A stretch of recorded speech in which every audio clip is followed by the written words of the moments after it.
Hello and welcome to our December Advocate webinar. This is the first Advocate webinar that's going to take place on demand. So rather than having it live this month, we're going to be coming to you at your leisure, straight to your inbox. So welcome. Today's webinar will all be about an advocate's holiday wish list. We're going to be going through at this time of the year, reflecting on some of the things that we have done in past and making sure that we're ready to do the hard work early next year so that we can really get our advocacy priorities at front and center for Congress. Joining us for today's call is myself, Julie Eller. I manage our grassroots advocacy programs. I'm so excited to be with you here today, as always, and I'm joined with two guest speakers.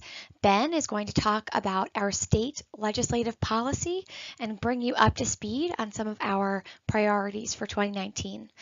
Vincent Basilio is the Director of Federal Affairs, and he'll do the same on the federal side. Together, we'll talk all about our successes this year that were made possible by your stories and your hard work, and talk about some of the ways that we can move forward through the new year to really make sure our voices are heard. You'll see in this picture here our full team, our full advocacy team coming to you from all different parts of the country, ready to work with you to make our advocacy wish list a reality.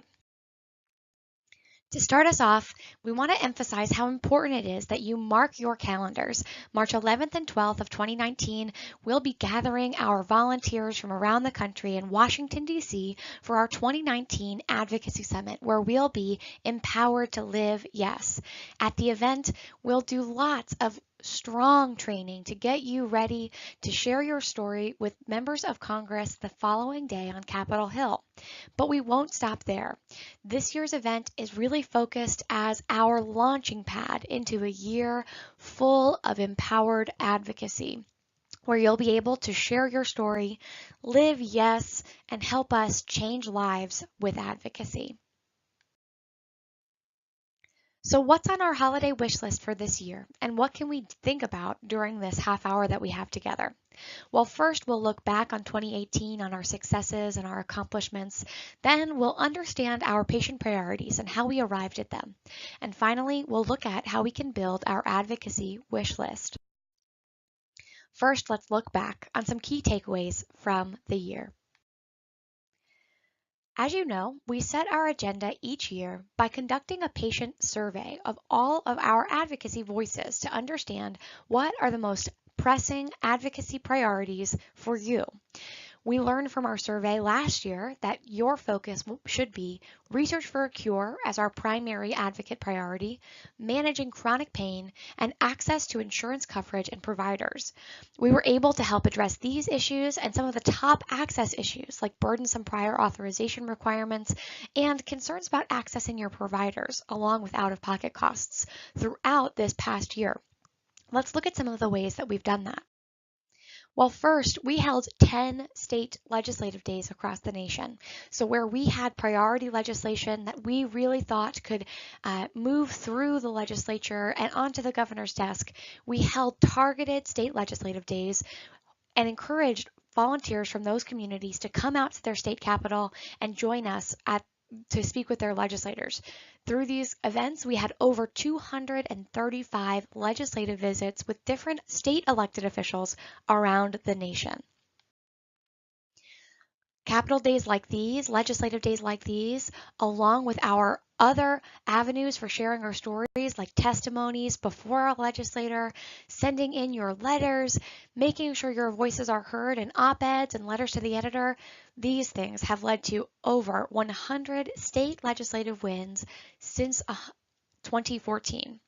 Of those, over 25 of them happened just this year.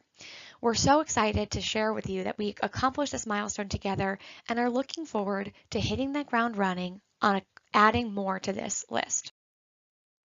We also are excited to have had a federal legislative win when Congress said yes to transparency at the pharmacy counter. You made your voices heard and Congress listened.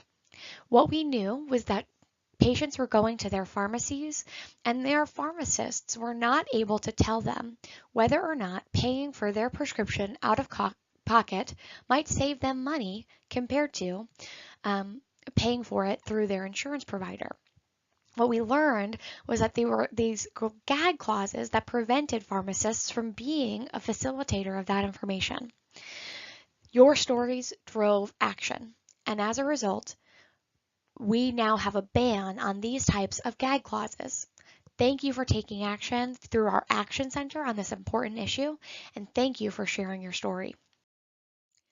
This year, we also promised to raise the visibility of arthritis with policymakers, and we did that in a number of ways. Yes, we had our state legislative visits, we had our federal legislative win with Congress, but we also work hard to raise visibility of arthritis with our regulatory partners, like Secretary Azar at the Department of Health and Human Services, like our friends over at the Centers for Disease Control and Prevention, and even like our friends with the National Institutes of Health.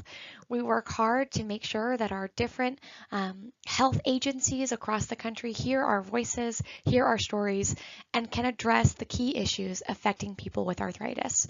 You'll see here a photo of our team meeting with Secretary Azar just last month, actually, to make sure your voices would be heard as we approach drug pricing reform through the Department of Health and Human Services.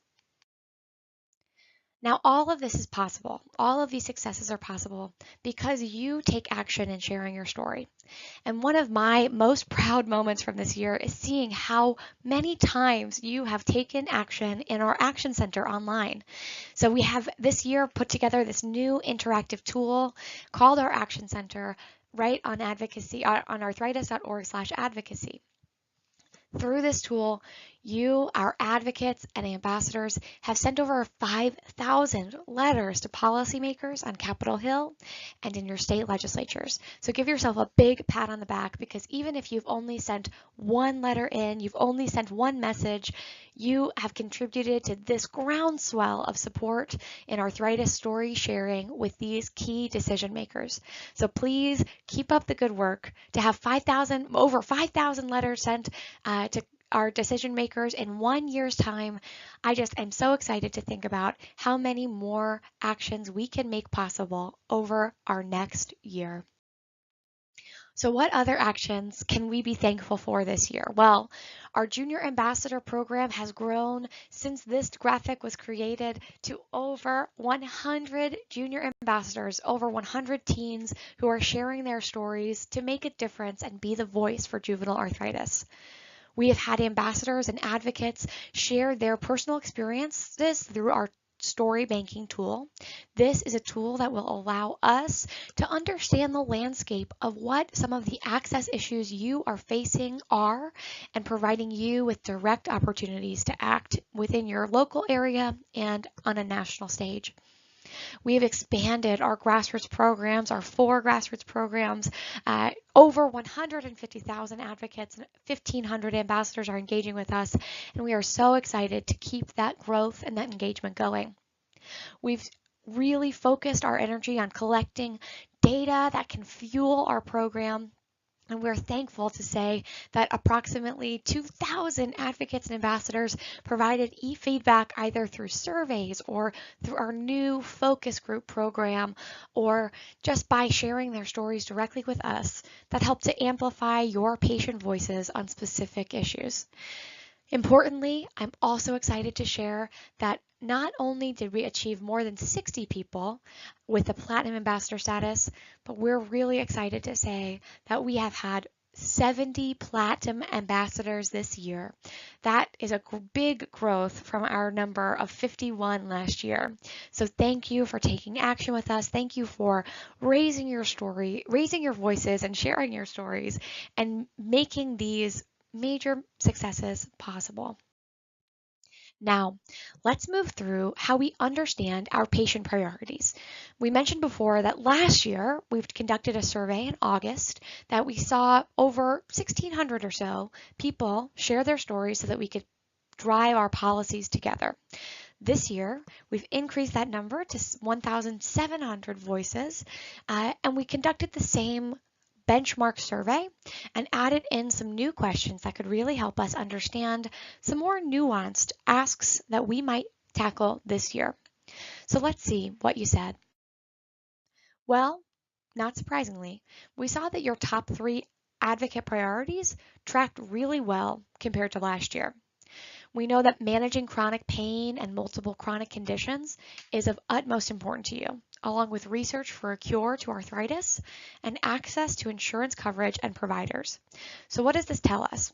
This tells us that we're on the right track with where we have been working this past year, and that we have a lot of work left to do to make sure that we can address these advocate priorities on the state and federal level. Let's look at how we can do that. So we've put together an advocacy wish list just for this month into the early stages of next year. 3 top wishes that we want to carry with us as we enter into our new legislative sessions. These are all conducted from your priorities that we received in our survey in August, and they can drive our advocacy agenda. So first, we want to make sure that we have strong congressional appropriations for arthritis research and arthritis programs. This helps us to address our main priority of research for a cure. Next, we want to address step therapy in wishes number 2 and wishes number 3, but on different stages. First, we want to reform step therapy on the national level through our federal bill to Restore the Patient's Voices Act. Then we'll want to address step therapy on the state level as well to make sure that each American citizen has reform from this fail first protocol. I'm going to let Vincent Basilio and Ben Chandok explain these wish priorities to each of you. Stay tuned. Wish number 1 is strong congressional appropriations for arthritis research and programs. So the fiscal year 2020 budget process really kicks off when the president delivers his budget proposal to the House and the Senate sometime in February. And from there, the Congress will move to draft a budget resolution that seeks to build in its priorities and spending levels for the upcoming fiscal year that starts on October 1st. So our really 3 priorities are a continuation of our work to increase federal investment in arthritis research and programs across the entire federal government, and that includes creating a standalone arthritis medical research program at the Department of Defense at $20 million, increased funding for the CDC arthritis program by $5 million in fiscal year 2020, as well as ensuring robust funding for the National Institutes of Health to support research for a cure. Specifically, the National Institutes of Health entity that does the majority of arthritis research is called NIAMS, or the National Institute for Arthritis and Musculoskeletal and Skin Diseases. So our second federal wish is around step therapy or fail first protocols at the national level. So as you may know, about 20 or so states have passed their own step therapy bills, and in 2017, a bill was introduced in Congress that very much mirrored a lot of the bills that were passed at the state level around ensuring appropriate patient guardrails for step therapy protocols. So in just 2 short years, almost 90 bipartisan co-sponsors joined the Restoring Patients' Voice Act, thanks to you taking action through our Action Center, reaching out to your members of Congress, sharing your stories, and all things told, that's a pretty significant achievement for just 2 years of a bill being introduced. So we really did collectively elevate step therapy as a significant issue for members of Congress and for the patient and provider communities, and we're looking to continue that momentum going into the 116th Congress that starts in January. So some key actions that we'll need to take early as well as throughout the year in 2019 are rebuilding co-sponsors from last Congress, securing Senate introduction of the legislation. So we'll have a companion bill and can lobby our senators to join and support the bill. And then third is continuing to raise our voice about the need for these appropriate guardrails.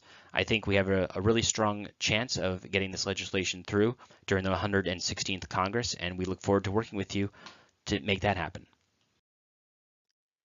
And wish number 3 is pursuing step therapy or fail first reform at the state level. We've had 19 step therapy victories at the Arthritis Foundation across the nation, including 2 in 2018 in both Minnesota and New Mexico. We're focused on preparing some implementation resources called State of Your Health on the website to make sure that patients are experiencing these protections in full. We have one-pagers and other educational resources to make sure that patients are aware of their new rights under these step therapy reform laws, as well as information for providers that are pursuing a new exception that was granted in the legislation. Looking ahead to 2019, the Arthritis Foundation will be involved in introducing at least 9 step therapy laws across the country. We're going to pursue reform in states like California, Massachusetts, Delaware, Ohio, Maine, Wisconsin, Washington State, Georgia, Michigan, and more. We're going to encourage legislators to support these laws through state legislative days in at least 10 states this year, as well as testimonies and more. If you are interested in getting involved with your local advocacy effort, please contact your state director to see how you can get more involved. And we'll support those legislative asks with arthritis stories, so please contribute to our story bank today. You can find that online at our Action Center. So, coming back to our priorities and what we can do about them. Well, we want to make sure that you have action opportunities every step of the way.